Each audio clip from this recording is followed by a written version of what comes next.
Confused at first, and just moments prior, a few people were walking past with pride gear all over themselves, and if that's not breaking a neutral zone infraction, I don't know what is. Well, that now raises the stakes quite a bit, Jordan Seculo, in as much as if they're allowing other people to wear hats that have a political point of view, well, that's very different from the reason that we're giving the students for throwing them out.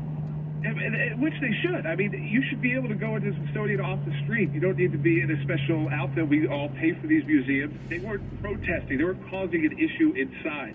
So we're not saying they weren't like coming and disrupting the museum. They just had their hats on. So they should just be like, if it's a pride hat, if it's another religious, if it's a religion, if you're going there, you had your yarmulke on, I don't think they would tell someone to take a yarmulke off or tell someone to take a burqa off going through security. So even that first step, and the fact that guards are using language like neutral zone, they did not just come up with that.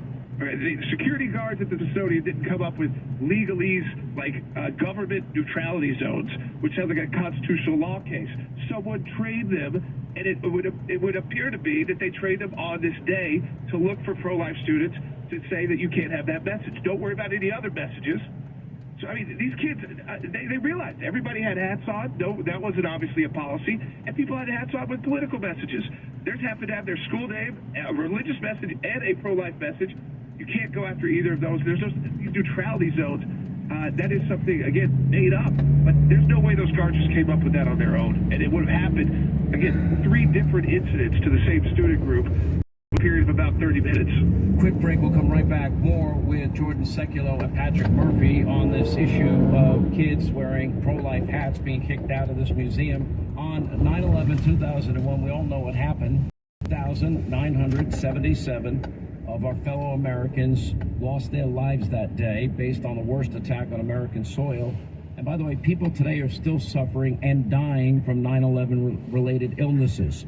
We have a whole generation that knows little to nothing about 9/11. My own daughter was born 13 days before 9/11, and only 2 states in our country mandate K-12 learning about it, and that's why the Tunnels and Towers 9/11 Institute was created to give educators access to nonfiction 9/11 resources for ages or grades K-12. Full curriculum units built around first-person accounts, scripted social studies, lessons, activities, backgrounds for teachers, plus the nonfiction Discovering Heroes series of books with their accompanying curriculum units. And they also have a speakers bureau with access to 9/11 first responders, survivors, and loved ones, and their mobile exhibit, a high-tech 83-foot tractor trailer, 1,100 square feet interactive museum. Has been all around the country and even into other countries as well.